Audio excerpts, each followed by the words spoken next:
سوال پوچھا ہے جی زوال کے وقت سجدہ نہیں کر سکتے تو کیا تلاوت قرآن بھی نہیں کر سکتے یا وہ کر سکتے ہیں؟ ذیشان صاحب ایبٹ آباد سے۔ جی زوال کے وقت تلاوت کر سکتے ہیں، اس میں کوئی حرج نہیں ہے۔ منہ میں نسوار رکھ کر ذکر کر سکتے ہیں؟ نواب زر ایبٹ آباد۔ آج کل ایبٹ آباد سے لوگ بہت مسائل پوچھ رہے ہیں۔ کہہ رہے ہیں جی کیا منہ میں نسوار رکھ کر ذکر کرنا جائز ہے؟ جی ہاں بھائی جائز ہے، البتہ منہ میں نسوار رکھنا کوئی اچھا کام نہیں ہے شریعت میں، ذکر کرنا بہرحال جائز ہے، اور بہتر یہی ہے کہ منہ صاف کریں، اور کیونکہ نسوار میں بہرحال ایک بو ہوتی ہے، جیسے پان ہے، نسوار ہے، یہ سب چیزیں جو ہے انسان کی زینت کو خراب کر دیتی ہیں، تو لیکن جائز ہے۔ بوتل سے منہ لگا کر پانی پینا کیسا ہے؟ کیا بوتل سے منہ لگا کر پانی پینا گناہ ہے یا گلاس میں پینا چاہیے؟ افضان شیخ انڈیا سے۔ بوتل سے براہ راست منہ لگا کر پانی پینے سے نبی صلی اللہ علیہ وسلم نے منع کیا ہے، اور علماء کہتے ہیں یہ منع یہ کوئی حرام کے درجے میں منع نہیں ہے، کراہت کے درجے میں ہے، لہذا یہ مکروہ ناپسندیدہ عمل ہے، جائز ہے مگر ناپسندیدہ ہے، اس لیے گلاس میں ڈال کر تمیز سے پینا چاہیے۔ لیکن مجبوری ہو یا گلاس نہیں مل رہا ہو تو جائز بھی ہے، بہت زیادہ ٹینشن نہیں لینی چاہیے اس کی، افضل یہی ہے، آداب کا تقاضا یہی ہے کہ گلاس میں ڈالیں اور پھر تمیز سے بیٹھ کے پئیں۔ رنگ ٹون پر تلاوت یا نعت لگا سکتے ہیں؟ تہذیب انور۔ کیا موبائل کی ٹون پر تلاوت یا نعت لگا سکتے ہیں؟ تلاوت تو بالکل بھی ٹھیک نہیں ہے، کیونکہ وہ اس کو تلاوت کو جو ہے نا ایک محض اپنے آپ کو بیدار کرنے کے لیے، اس میں تلاوت سننا مقصد نہیں ہوتا، آیت کمپلیٹ بھی نہیں ہوتی، اس کو فوراً بند کر دیا جاتا ہے، بے ادبی ہے، نعت کی بھی بے ادبی ہے یہ، تو تلاوت کا معاملہ چونکہ زیادہ حساس ہے اس لیے اس کو تو بالکل ٹھیک نہیں ہے۔ نعت لگانا بھی میرا خیال یہی ہے کہ نعت کی ایک قسم کی اس میں توہین ہے، نعت جب ہو تو ادب تمیز کے ساتھ بیٹھ کے سنا جائے اس کو، یہ کیا رنگ ٹون میں بار بار وہی نعت آتی ہے پھر اس کو بند کر دیتے ہیں لوگ، وہ بس یہ توجہ دلانے کے لیے کہ کسی کا فون آ رہا ہے، تو فون آنے کے لیے کوئی بھی ٹون لگا دیں، نعت اور تلاوت کا سہارا کیوں لیتے ہیں؟ موبائل میں قرآن سننے کا ثواب، قرآن پڑھنے پر ایک حرف پر جو 10 نیکیاں ملتی ہیں، یہ صرف پڑھنے کا ثواب ہے یا قرآن سننے سے بھی یہی ثواب ملتا ہے؟ اور موبائل پر قرآن سننے کا ثواب ہے یا نہیں؟ حامد صاحب انڈیا سے۔ دیکھیں قرآن پڑھنے پر تو 10 نیکیاں کا حدیث میں ذکر ہے، لیکن سننے کی کوئی حدیث میری نظر سے نہیں گزری، تو پڑھنے کا ثواب زیادہ ہے، سننے کا اپنا ثواب ہے، اول تو کوشش یہی ہونی چاہیے کہ پڑھا جائے، لیکن نبی صلی اللہ علیہ وسلم سے بہرحال یہ ثابت ہے کہ آپ نے بعض دفعہ قرآن صحابی کو حکم دیا، حضرت ابو موسیٰ اشعری کو حکم دیا آپ نے کہ آپ تلاوت کرو میں خود سنوں گا، تو سننا بھی سنت ہے، تو عمومی ماحول تو قرآن کی تلاوت پڑھنے ہی کا تلاوت کرنے کا ہی ہونا چاہیے، یعنی عمومی معمول، اور اگر سننا چاہیں گے تو اس میں بھی انشاءاللہ ثواب ملے گا، اور بہتر تو ہے کہ کسی قاری کو بٹھا کے سنا جائے، اس کا ثواب زیادہ ہے، موبائل پہ بھی سن سکتے ہیں، جو ریکارڈنگ ہے وہ بھی سن سکتے ہیں، اس کا بھی ثواب ہے، الگ نوعیت کا ثواب ہے، سننے کا ثواب الگ قسم کا ہے، پڑھنے کا ثواب الگ قسم کا ہے، لیکن ایسی کوئی حدیث میری نظر سے نہیں گزری کہ سننے پر بھی 10 نیکیاں ملتی ہیں، اللہ کی رحمت سے کوئی بعید نہیں ہے، ملتی ہوں گی یقیناً، اللہ کی رحمت سے کیا بعید ہے۔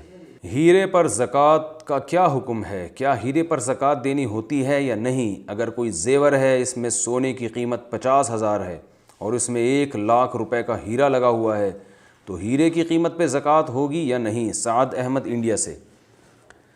سونے پر تو بہرحال زکوٰۃ دینی ہوگی، لیکن جو ہیرا ہے وہ اگر بیچنے کے لیے خریدا تھا آپ نے تو اس پر زکوٰۃ واجب ہوگی، اگر بیچنے کے لیے نہیں خریدا تو پھر کتنا ہی قیمتی ہو اس پر زکوٰۃ لازم نہیں ہوتی۔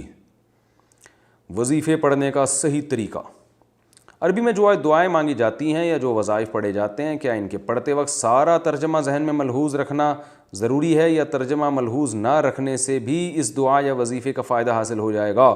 طلحہ بہادر انگلینڈ سے۔ بھائی اگر مفہوم دماغ میں ہوگا تو پھر تو قبولیت کا زیادہ امکان ہے، اور اگر مفہوم ہی دماغ میں نہیں ہے تو آتا ہی نہیں ہے ترجمہ، تو اللہ کی رحمت سے امید کی جائے گی انشاءاللہ اللہ تعالیٰ قبول کریں گے، لیکن ترجمہ آتا ہو تو بہرحال اس کی طرف دماغ لگانا چاہیے، سمجھے آدمی کہ میں کیا مانگ رہا ہوں اللہ تعالیٰ سے۔ کیا فتنہ دجال ہر شخص دیکھے گا؟ سمیرہ امتیاز اسلام آباد سے۔ کیا فتنہ دجال ہر انسان دیکھے گا؟ جو لوگ آج سے 2 صدیاں پہلے انتقال کر گئے ہیں کیا وہ بھی دجال فتنہ دیکھ سکیں گے؟ جو وہ مر گئے بھائی وہ کیسے دیکھیں گے؟ ان کا تو وہ تو دنیا سے چلے گئے بیچارے، جو زندہ ہوں گے وہ اس فتنے میں پڑیں گے، اللہ تعالی ہم سب کو دجال کے فتنے سے محفوظ فرمائے۔ سید لوگوں کو صدقہ دے سکتے ہیں؟ میری امی سید ہیں، کیا ہم ماموں یا خالہ کو صدقہ دے سکتے ہیں جب کہ وہ بھی سید گھرانے سے ہیں؟ عائشہ صاحبہ مظفر نگر سے۔ دیکھیں، سید کو زکوٰۃ نہیں دی جا سکتی، نفلی صدقہ دیا جا سکتا ہے، ویسے ہی آپ صدقہ دے رہے ہوں تو دے سکتے ہیں۔ زکوٰۃ، صدقہ فطر، اور کسی نے کوئی منت مانی تھی کہ میرا یہ کام ہو گیا تو میں صدقہ کروں گا یا کروں گی، تو یہ رقم بھی سیدوں کو نہیں دی جا سکتی۔ روزے قضا کرنے کا طریقہ، روزے قضا کرنے کا کیا طریقہ ہے؟ اگر کسی کے ذمے بہت سارے روزے قضا ہوں تو ایک ہی روزے سے سارے روزے قضا ہو جائیں گے یا کیا طریقہ ہوگا؟ محمد زبیر صاحب جدہ سے۔ محمد زبیر بھائی، مجھے ایسا لگ رہا ہے کہ آپ شادی میں آئے ہوئے ہیں، اتنے سارے روزے ہیں اور آپ کہہ رہے ہیں ایک روزہ ہوگا تو قضا ہو جائے گا۔ ایسا نہیں ہوتا بھائی، جتنے سارے روزے ہیں سب کا حساب لگا کر سب کی قضا کرنی پڑے گی، اور قضا کا طریقہ یہی ہے کہ آپ نے نیت کرنی ہے فلاں رمضان کا میں روزہ رکھ رہا ہوں، بس یہ نہیں کہ تیسرا روزہ رکھ رہا ہوں چوتھا والا، اس کی ضرورت نہیں ہے، بس فلاں رمضان کے میرے ذمے جو روزے تھے ان میں سے، جو میرے ذمے روزے ان میں سے ایک روزہ میں رکھ رہا ہوں، اس نیت سے روزے رکھتے چلے جائیں گے تو روزے ادا ہوتے چلے جائیں گے۔ تو اور اگر یہ بھی یاد نہیں ہے کہ کون سے رمضان میں کتنے چھوڑے تھے تو بس اتنی نیت کافی ہے کہ بھئی آج جو میں روزہ رکھ رہا ہوں وہ میرے ذمے جتنے رمضان کے روزے باقی ہیں ان میں سب سے پہلا روزہ، تو پھر دوبارہ یہی نیت ہوگی کہ میرے ذمے رمضان کے جتنے روزے باقی ہیں ان میں سب سے پہلا روزہ، اس لیے کہ جو روزہ ہو گیا وہ تو پہلا رہا نہیں نا، وہ تو کمپلیٹ ہو گیا۔ تو پھر اسی طرح آپ صبح بس سحری کھائیں گے اور یہ دل میں نیت ہوگی، اور سارا دن آپ روزہ رکھیں گے، افطار کریں گے، اس طرح سے ایک روزے کی قضا ہو جائے گی۔ اور توبہ استغفار بھی کرنا چاہیے کہ کیوں روزہ چھوڑے رمضان کے۔ سجدہ تلاوت بیٹھ کر ادا کر سکتے ہیں؟ کیا سجدہ تلاوت بیٹھ کر ادا کر سکتے ہیں؟ سعود صاحب انڈیا سے، جی کر سکتے ہیں۔ آبائی علاقے میں ایک دن پہلے عید ہو تو روزے کی قضا کا حکم، وہ یہ بڑا خطرناک مسئلہ ہے۔ میں اسلام آباد میں رہتا ہوں، روزہ حکومت کے اعلان کے مطابق رکھتا ہوں اور عید کے لیے اپنے آبائی علاقے کرک جاتا ہوں، وہاں ایک دن پہلے عید منائی جاتی ہے، اس طرح اکثر ہمارے 28 روزے بن جاتے ہیں، کیا ہمیں روزے قضا رکھنے چاہیے یا نہیں؟ اگر رکھنے چاہیے تو کتنے؟ ڈاکٹر ریاض اسلام آباد سے۔ دیکھیے، جو سنجیدہ علماء اور جو فلکیات کے بھی ماہر ہیں اور فتوے میں بھی بڑے بڑے ماہر رہے ہیں، وہ ان کا یہی فتویٰ ہے کہ جب ایک ریاست میں جو لوگ رہتے ہیں تو ریاست نے جو فیصلہ کیا ہے نا، یا ریاست کی طرف سے نامزد کمیٹی جو فیصلہ کرے گی، اس فیصلے کو فالو کرنا ملک کے ہر خطے کے لوگوں پر واجب ہے۔ تو اسی فیصلے کے اعتبار سے رمضان بھی شروع ہوگا اور اسی فیصلے کے اعتبار سے رمضان ختم بھی ہوگا۔ تو کسی شخص کو انفرادی طور پر لوگوں سے گواہیاں لے کے عید کا اعلان کرنا، اس کی شرعاً اجازت نہیں ہے، نہ رمضان کی اجازت ہے نہ عید کی۔ یہ دنیا کی کسی کنٹری میں ایسا نہیں ہوتا، صرف پاکستان میں ہی ایسا ہو رہا ہے۔ سعودی عرب میں آپ جائیں تو ایسا نہیں ہے کہ آپ اپنے طور پر اخپل طریقے سے آپ جناب وہ شہادتیں جمع کرنا شروع کر دیں اور اعلان کر دیں کہ کل عید ہے۔ ساری دنیا میں یہ اللیگل ہے، اور شریعت میں بھی ایسا ہی ہے کہ انتظامی چیزوں میں حکومت کی اطاعت کرنا واجب ہے۔ تو آپ گورنمنٹ آف پاکستان کے اعتبار سے جب حکومت کا فیصلہ ہوگا تو اسی دن آپ کا روزہ بھی اسٹارٹ ہوگا اور عید بھی آپ نے اسی حساب سے منانی ہے۔ تو ہماری تو یہی رائے ہے، باقی آپ جو ہے وہ ہم تو ظاہر ہے وہی بتائیں گے جو ہماری رائے ہوگی۔ اسلامی کتابیں فروخت کر کے پیسے کما سکتے ہیں؟ مولانا طارق جمیل صاحب کہتے ہیں کہ دین کی کوئی چیز بیچ کر پیسے کمانا جائز نہیں ہے، تو کیا کوئی اسلامی کتاب چھاپ کر اس کے ذریعے کمائی کر سکتا ہے یا نہیں؟ ساجد صاحب انڈیا سے۔ مولانا طارق جمیل صاحب نے، میں نے تو نہیں کہا کہ ایسی کوئی بات کہی ہو، اور کہیں بھی ہے تو اس کا یہ مطلب نہیں ہے۔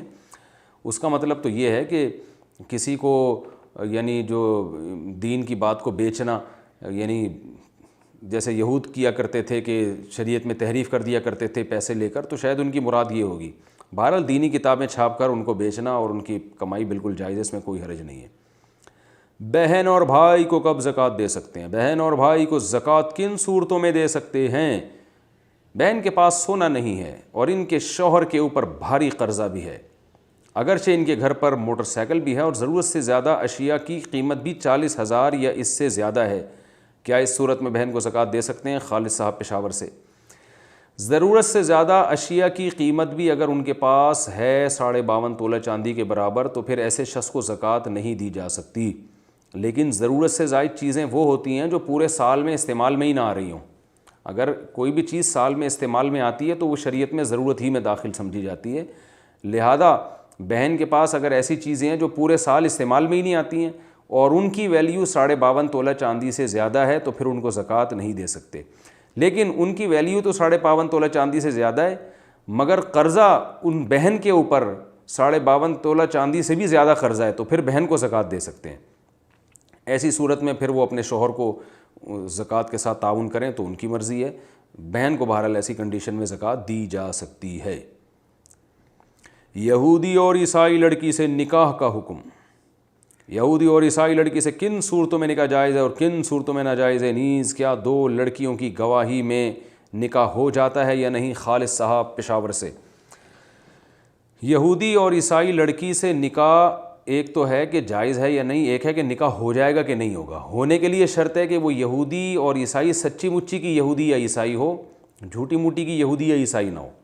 مثلاً بعض یہودی اور عیسائی آج ایسے ہیں جو صرف نام کے یہودی ہیں، وہ زبان سے کہتے ہیں کہ ہم یہودی نہیں ہیں، وہ ایتھیسٹ ہوتے ہیں یا کوئی مذہب ہی نہیں ہوتا ان کا۔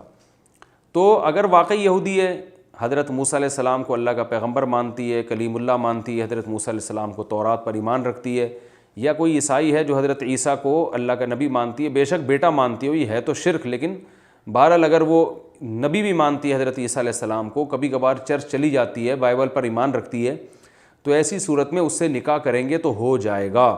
لیکن دو لڑکیوں کی گواہی کافی نہیں ہے، دو لڑکیاں اور ایک آدمی یا دو مردوں، تو صرف لڑکیاں گواہ نہیں بن سکتی، لڑکیوں کے ساتھ ایک نہ ایک بندہ، جسے پشاور کی زبان میں سڑے کہتے ہیں جہاں تک مجھے معلومات ہیں، یہ سڑا ضروری دے، تو زنانیاں کافی نہیں ہیں صرف اس کے لیے، تو ایک مرد دو عورتیں یا دو مردوں۔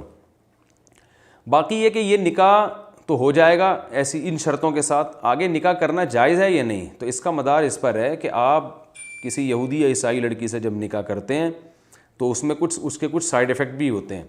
وہ سائیڈ ایفیکٹ یہ ہوتے ہیں کہ پہلی بات تو یہ کہ آپ کا ایمان کتنا تگڑا ہے۔ ایسا تو نہیں ہے کہ آپ تھوڑے دنوں میں اس سے متاثر ہو کر آپ ہی دین سے کھسک جائیں، ایسا خطرہ ہے تو پھر آپ کے لیے نکاح کرنا گناہ ہے۔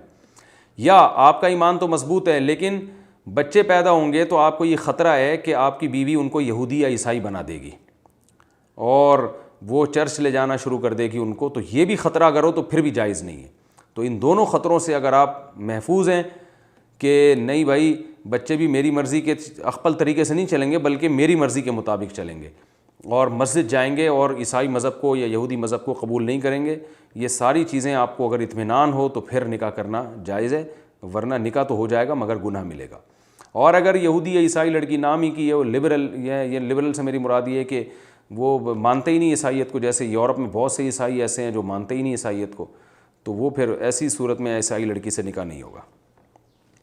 لیکن ایک بات ہے کہ یہودی یا عیسائی لڑکی سے آپ شادی کریں گے اگر، تو پھر یہ بیچاری مسلمان لڑکیاں کہاں جائیں گی؟ ان کے لیے تو پہلے ہی رشتوں میں کمی ہے، تو لہٰذا یہودی یا عیسائی لڑکی سے وہ شادی کرے جو ایک شادی مسلمان لڑکیوں سے بھی کرے، تو ایک یہاں سے ہو گیا ایک وہاں سے ہو گیا، پھر سیٹ ہے۔ کیا بینک کی تنخواہ حرام ہے؟ میں بینک میں جاب کرتا ہوں، کئی لوگوں کا کہنا ہوتا ہے کہ بینک میں کام کرنا صحیح نہیں ہے اور اس کی کمائی حرام ہے، جبکہ میرا ماننا ہے کہ میں تو اپنی محنت کا کما رہا ہوں، بینک میری محنت کی سیلری دے رہا ہے، تو میرا بینک میں کام کرنا صحیح ہوگا یا غلط؟ شرافت صاحب انڈیا سے۔ شرافت بھائی، آپ نے اپنی تنخواہ کو حلال کرنے کے جو دلائل دیے ہیں لمبے تو بہت ہیں مگر مضبوط نہیں ہیں۔ آپ نے دلیل یہ دی ہے کہ میں تو محنت کے کما رہا ہوں، تو محنت سے تو چور بھی کماتا ہے بھائی۔ ہمارے جو بہت سارے سیاستدان ایسے ہیں جنہوں نے بڑی محنت کر کے پوری آپ بتائیں کتنے ارب ڈالر کمائے انہوں نے، تو فری پھوکٹ میں تو بھکاری کو بھی نہیں ملتا، وہ اس کو بھی محنت کرنی پڑتی ہے۔ تو صرف محنت کافی نہیں ہے، دیکھنا پڑتا ہے کام بھی جائز ہے یا نہیں۔ تو سودی بینک میں اگر آپ کوئی ایسا کام کر رہے ہیں جس میں سودی لین دین لکھنا پڑتا ہے یا اس پر گواہ بننا پڑتا ہے یا کسی بھی طرح سے سود میں آپ کی انوالومنٹ ہوتی ہے، تو پھر آپ کی جاب بالکل حرام ہے اور اس سے ملنے والی تنخواہ بھی حرام ہے۔